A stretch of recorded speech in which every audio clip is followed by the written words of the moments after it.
Coming up on Jesus First, then Coffee. It's not that having the desire for certain things or to make a request of the Lord to do something in a certain time frame or whatever. It's not that that's necessarily wrong. It's that when the Lord doesn't do it, where's your relationship after that? So, Wow. because I found myself disappointed time and time again to the point where I was blaming God for having certain things, or just in general, like not having faith at all that it would ever be because it didn't fit in my timeline. Hey, y'all, welcome to Jesus First, then Coffee, the podcast. I'm your host, Angel, and today we have a treat. I cannot wait to introduce to you our next guest, but first, I need you to go get some coffee or get some tea because we're about to have an amazing coffee conversation. This is Jesus First, then Coffee. Here with me today, I have not only a beautiful God-fearing influencer, but she is my closest friend, Nailah. Nailah is the owner of a small business, Make It Plain.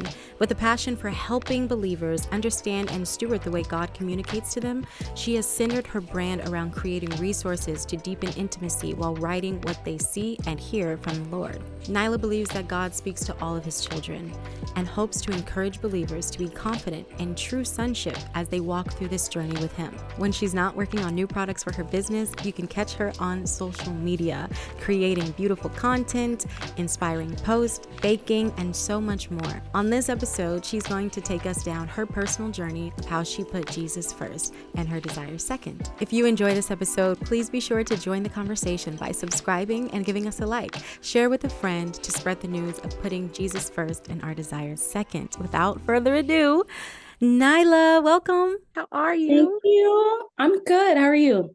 I'm good. I'm really honored that you took out time to be able to speak to me and our viewers and listeners. Your story is literally one of my favorite. So when I thought about having the podcast, legit, I was like, oh, I have to have Nailah on here. No joke. Wow. I mean that. I'm So, so excited to be here. Like I'm very excited for this. oh, yay. Okay. So first, let's start off with what drink did you bring to the table? Okay, so I'm usually an iced coffee kind of gal. Period.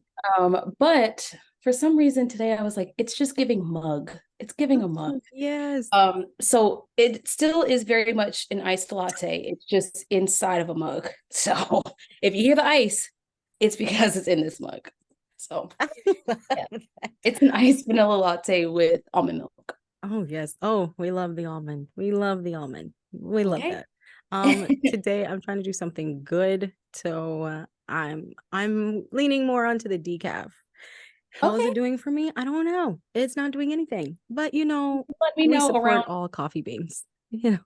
Exactly. I don't know how the decaffeinated folks do it, but amen. We bless God. You let me know how that Right. works out for you around 4 o'clock. Exactly, because right now it's just a hot drink. Today's drink is sponsored by Win Plus. Win Plus is a cafe DVD movie rental store here in Houston, Texas.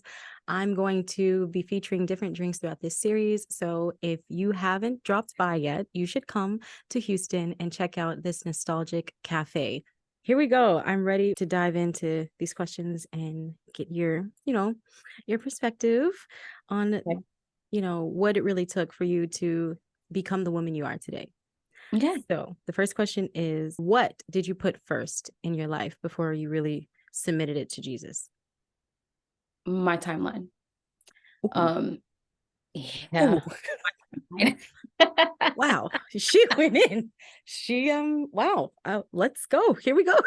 Yeah. Well, when the Wow. Lord revealed that to me, it snatched my wake too. So, but Wow. yeah, my timeline, and not just in one area or one facet of my life. It was in every area of my life. So I had like this whole plan in my head of what I Mm, wanted my life to look like, what I felt like I should have at a certain time.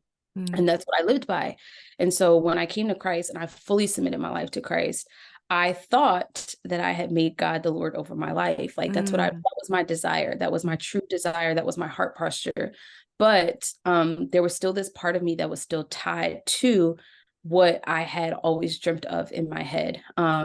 And I want to be clear and say that it's not that having the desire for certain things or to make a request of the Lord to do something in a certain time frame or whatever. It's not that Mm, that's necessarily wrong. It's that when the Lord doesn't do it, where's your relationship mm, after that? mm. So, Wow. Because I found myself disappointed time and time again to the point where I was blaming God for Wow. having certain things, or just in general, like not having faith at all that it would ever be, because it didn't fit in my timeline. Wow. And then there were things that I prematurely did, or things that I pursued that the Lord literally was like, I don't want that for you, not right Oh, now. And it's wow. not because I'm trying to punish you or because I'm trying to keep anything from you, but because I have better for you.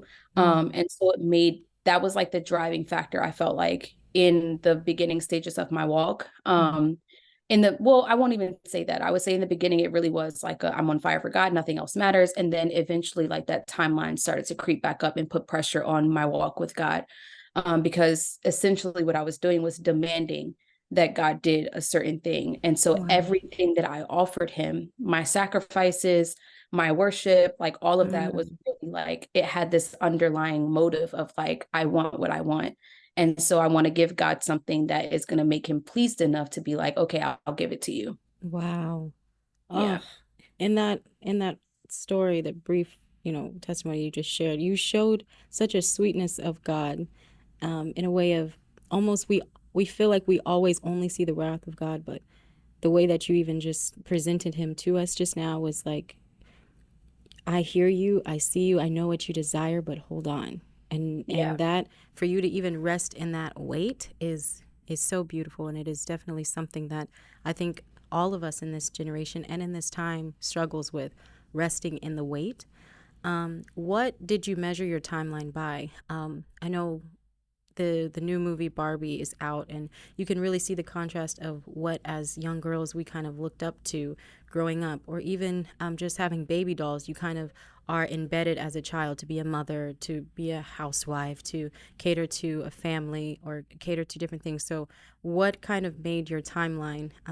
What caused you to want things so quickly? So for me, and like in order for this to make sense, I'm gonna have to give a little background. Mm, So my background growing up, I did not have like the fairy tale, family. Like, mm, we had issues, and it wasn't all bad. But I had a lot of issues with my dad. He was very domineering, very dominating. So I didn't have a great relationship with him. mm, And then even in school, I was bullied a lot as a mm, kid. It was like adults would tell me like how beautiful I was and like things like that. mm, But my peers treated me completely differently. mm, So I had a lot of image issues as far as like my body and just my hair and just things like that. So I had a lot of insecurities. I was not the sought after girl. I was not the person that people would ask out on dates or even to prom, things like that. And so that followed me into my adulthood. So mm, as a child, having these negative experiences at home where I just wanted to escape, a lot of that happened in my mind. And so I would create these wow. alternative realities, Wow. honestly, in my mind, fantasies. And I would escape to my imagination of what it would be like to have a better home. Wow. And because for me, I was like, I don't want my children to ever feel like this. I don't want my Mhm. husband to ever feel the way that my dad makes my mom feel, like all of these different things. And Mhm. instead of that birthing a healthy desire for a healthy family and a healthy family unit, instead it created this whole like, okay, by the time I'm 25, I'm going to do this. And when I'm Yeah. 30, I'm going to have that. And Yeah. when I have kids, like, I'm going to have the first one and then I'm going to name her this and name him that. Mhm. And it just Right. became this whole storyline. Like Mhm. I created this movie in my head of what I Wow. thought my life should be like. And so again, like the driving factor for that was safety and security. I felt secure in my Wow. fantasies. Um, Oh, and my God. I felt secure in my fantasies. I did. I felt safe there. I felt safe in my Whoa. mind, because everything around me was Jeez. so unpredictable. Like Yeah. that's the best way I could describe my childhood. It's just unpredictable. Like every time I felt like, okay, things are like settling, it was like I had to brace myself for impact Mm. and know what Mm. or how it was going to come. But I just knew that something was going to like be pulled from underneath of me. And so it was just this constant cycle of just feeling unsafe, like Mm. unsafe in my environment at school, at home, like, just emotionally, like I didn't feel safe I couldn't trust anybody with how I felt. Mhm. Um, and so again, like I literally created a safe haven in my mind where I was just like, okay, you know, this is Yeah. what I want. And God is a good God. This is how Yeah. it's fortifying in my mind. Like, God is a good Yeah. God. Like, he created all these things. So surely Wow. he'll put his stamp of approval on this because it's for a good cause. I, Right. you know, I want to have a great God-feeling, family unit where we're all praising the Lord, and it's going to be great. Good We're going to be cause. world shakers and earth shakers. Right. Going to be great. We're going to flourish in finance and, And all of finance. these different. I'm telling you, it was deep for me. Okay. Like, I thought about And everything, like finance. a good, you're Wow. a film editor, right? So it's like when people write scripts for movies, they think of everything, like the family, Right. like all of that. Like, I had done all of that. I had mastered how to create this movie of my life in my head to This the is point good. where I would Wow. meditate on Oh. this. Like, if I had a bad day, I promise, and I wish I Mm. was exaggerating, but I'm not. I would literally lay in the bed crying over the day that Wow. I had and be like, okay, I'm gonna put this Wow. in my head. And That's that so is how I real. would go to sleep. Like, I literally would sit and meditate on how I would live or Wow. what my life would be like in 5 years or in Wow. 10 years. And that's where the danger came because Mm. to me, anything that you find your safety in apart from God is an idol. Mm. Anything you find your safety in outside of God, it's an idol. Wow. So if it's relationships, Jesus. if it's your friendships, Wow. if it's your ideas, if it's your career, like if you are finding safety and security in that thing, it's an idol. And so that's what I had created. I had erected an idol in my heart that was my own idealistic view of my life. Jeez. Anything you find safety in outside of God is an idol. Let's just go back for a few beats. The fact that you said that you found safety in a fantasy, that is so real, and no one really wants to admit that. Yeah. Um, and I can find that to be real for myself too, because it just seems like an escape.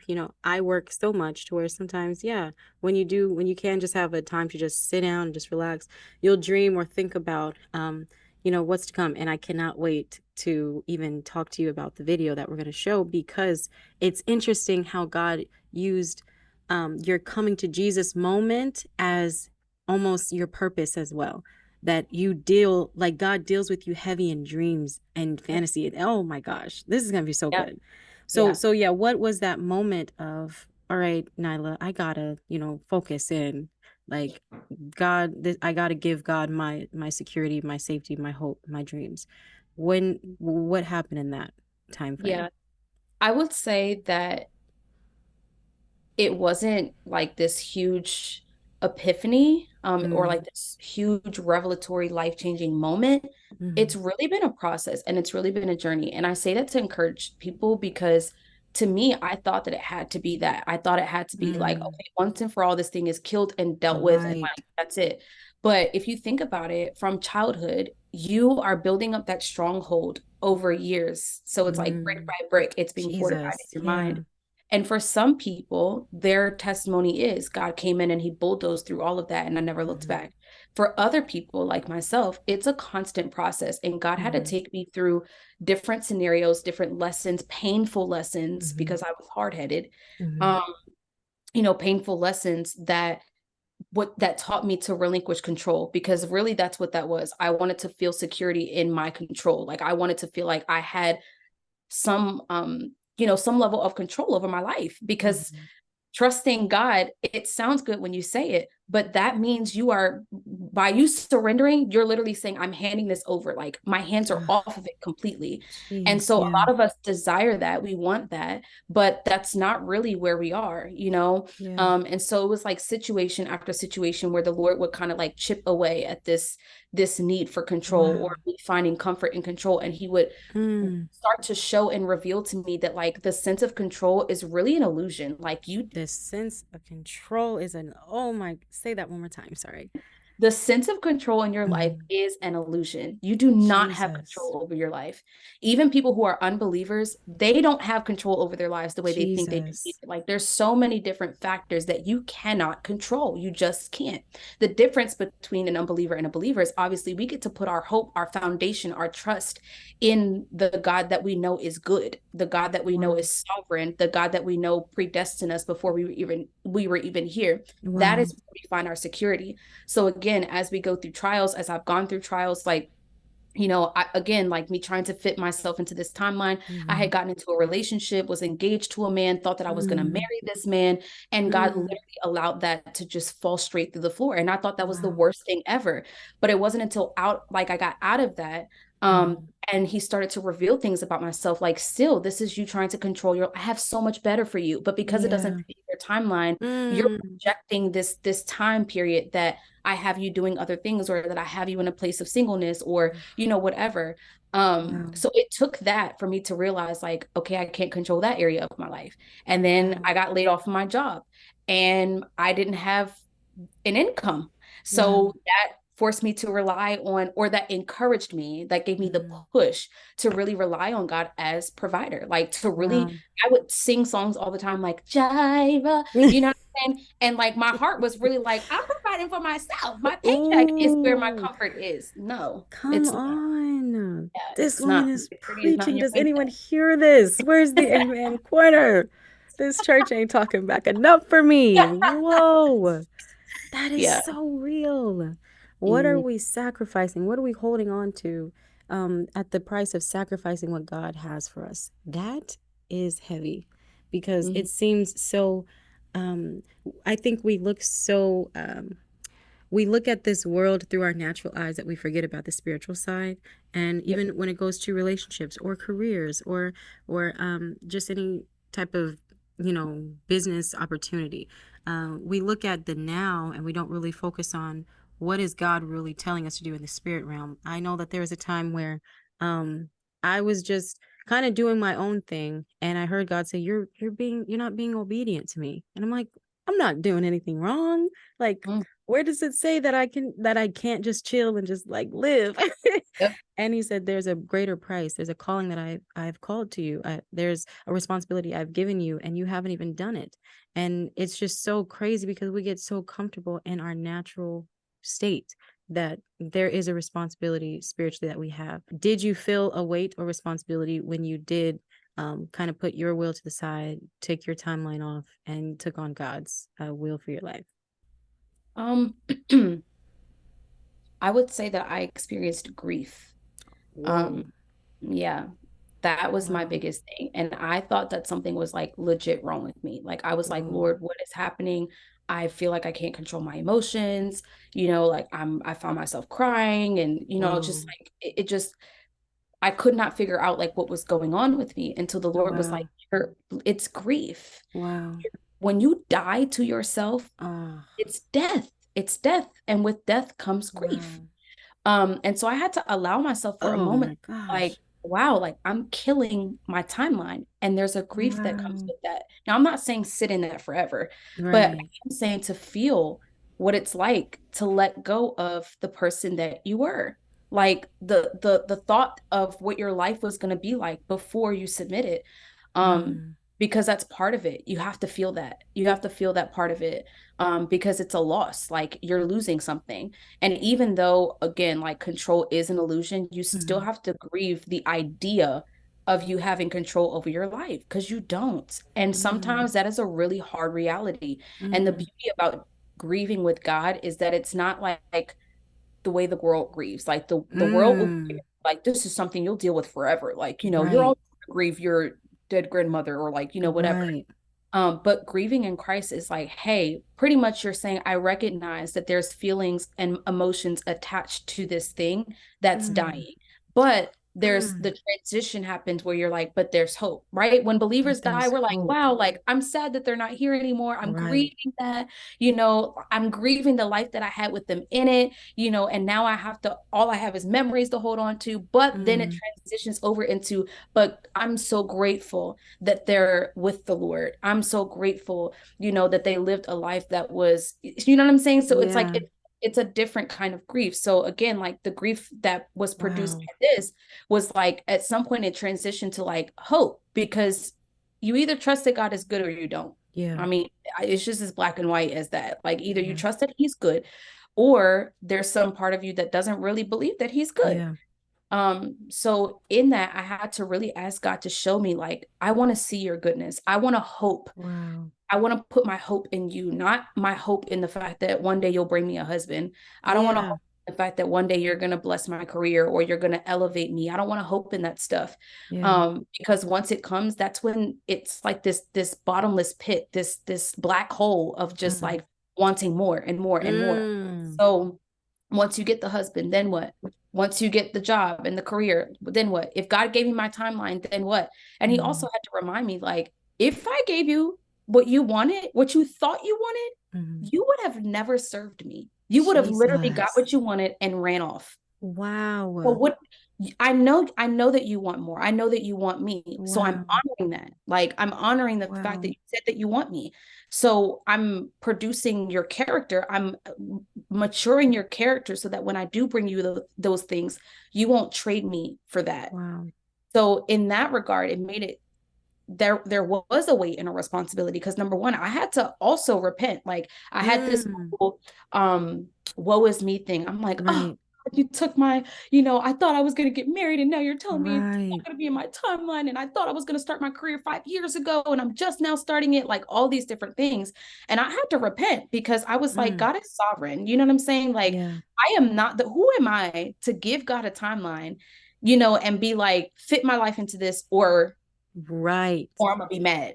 I'm like, I have to look at myself like, girl, Are you you realize you're talking to a sovereign Wow. God who has literally written your life out before you were even Mm. here. And hear me when I say that does not mean that you can't go to God with Mm. requests. I mean, he does say that, like, Yeah. make your requests known. Yeah. But there also has to be some level of your will aligning with his will so that when you're making those requests, it's coming out of his will. You're Man. praying his will essentially.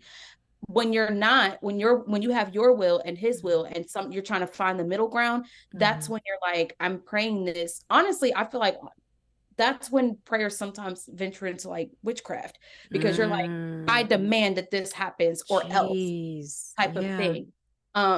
And I think it's just so important to really ask God, like, what is your will for my life Yeah. in this season of my life? And Mm-hmm. then that's when you really can be confident and pray. Like our confidence comes from that. Like Mm. imagine being, I don't know, there's somebody who's watched a soccer game happen like 10 times over. And Mm. you go to them and you're like, dang, I don't really know what plays to they've seen the game.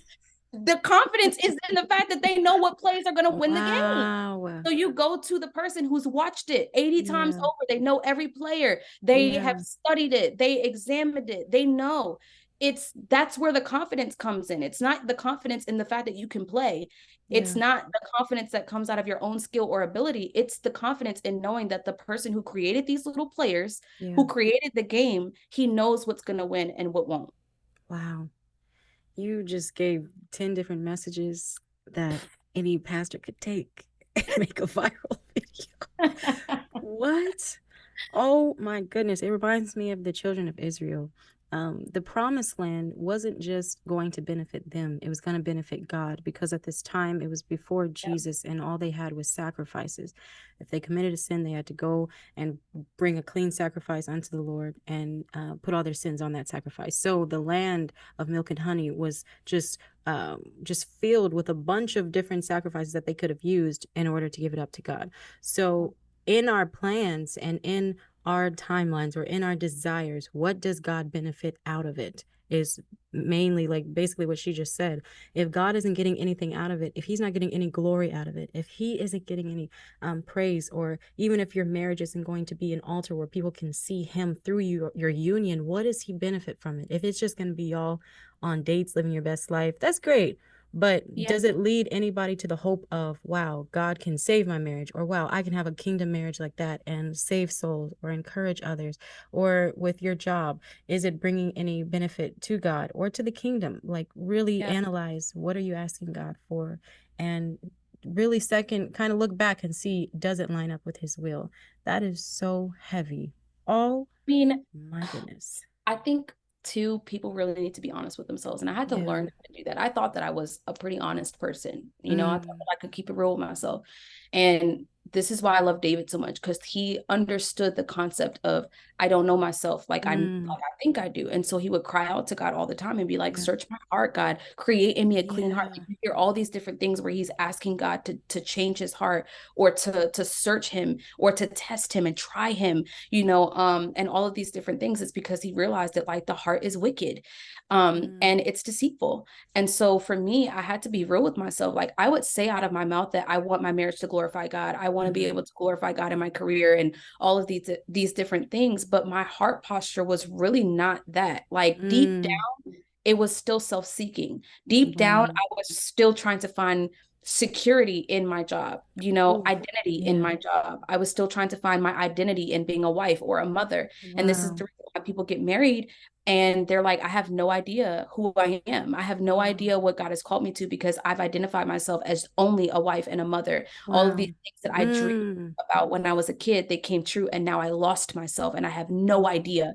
what it is that God is calling me to do, yeah. apart from motherhood, apart from wifehood, apart from my career. Yeah. And so this is the reason why I'm just like, the biggest thing, the most beneficial thing that we can do is really sit before the Lord and ask him to expose our hearts, because we don't know what's Expose in our there. We think hearts. we do, but ask him to expose your, I'm telling you, he'll Wow. do it, and be ready when he does, because Mm. I'm telling you, he'll snatch your wig in the most loving way. Oh, And that's wow. the thing too, like in the most Yeah. loving and gentle way. He'll show you that your motives are not really what you think they are sometimes. Wow. Wow. Expose our hearts. That can be a prayer for each of us today. Lord, expose my heart. What is in my heart that isn't pleasing to you or is standing in the way of what you really want to do in my life? Yeah. That, wow, that would be an eye opener. So, man, I want to show you a clip of a video that you share on your social media. If you don't know, Nailah is such an incredible God-fearing influencer that if she isn't posting an inspirational video, she's baking. If she's not baking, she's looking like a gorgeous queen. Like, it varies. So It be sure to varies. follow. Be sure to follow Nailah on all platforms. Well, let's show you this video and Okay. let's see where were you at in this moment and kind of what was the reason you put this video out there? 4 reasons why you should be recording your dreams. Number 1, it shows God that you honor when he speaks to you. Number 2, you're spending time with him. As you write it down, you're asking him the meaning, you're asking him the importance, and that develops intimacy. Number 3, you are less likely to forget important details when you write it down immediately. Number 4, you can refer back to it repeatedly throughout time, and none of the details will be missing. Tell us the meaning behind that video. So that was a video that I did. So again, part of the bio that she read was the fact that I have a business called Make It Plain, and it's pretty much just giving tools and resources in journal form, for people to be able to steward the voice of God. And one of those ways is through dreams.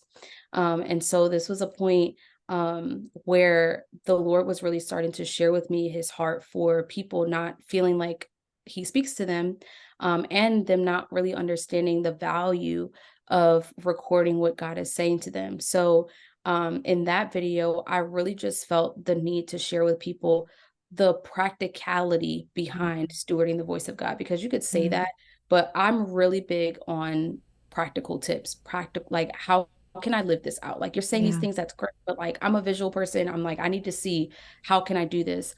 So that video was just, again, like just 4 tips, like 4 quick tips that people could practically apply in their lives, to hearing God more, or to, because the more you steward what, the more God can trust you with what he's saying, the more he'll talk to Mm. you, the more that he'll give you. Mm. So if you are having dreams or you're hearing the voice of God and you're not doing anything with it, why would he, you know what I mean? Like, why would he Wow. tell you anything new? Not saying that he Yeah. can't or that he won't, but it's silly to expect that, because you don't Yeah. honor, you don't, there's no honor. Yeah. You're not putting any value. We steward things that we have, that we Mm. consider valuable. So Yeah. people who have really nice cars, they clean their car. They make sure they do, they get it detailed. They Yeah. pay attention to the small details, which is the way that we should be stewarding the voice of God as well. So I just wanted to share that with people, because I struggled in the beginning of my walk to even believe that God spoke to me. Wow. Um, and then once he did, I would question it. I'd be like, oh, like I had a dream, but like it's probably nothing. And Mm. yeah, so like I spent my whole like first year of my walk just being like, God doesn't speak to me. I don't know what I'm doing. Wow. Like, I thought it was a me problem, and it was just not what I thought. Like, I thought that God was like, I just won't speak to you. Wow. Not Wow, Nyla. This is so exciting because this isn't just something that she came up with just a concept and maybe one day she'll put something out there.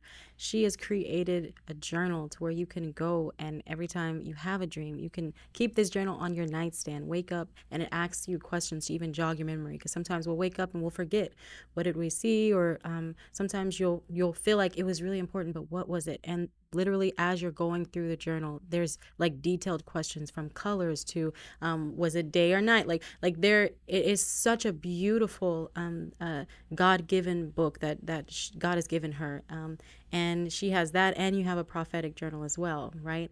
And that is so beautiful to me too, because we'll have like prophetic things that we've gotten from people written in our notes or like recordings that we'll have, but she has two books that you can literally write down and steward what God has given you and watch it happen. Watch God fulfill his promises. Watch God be faithful to his word. And you can find that. Where can we find your book? It is makeit-plain.myshopify.com.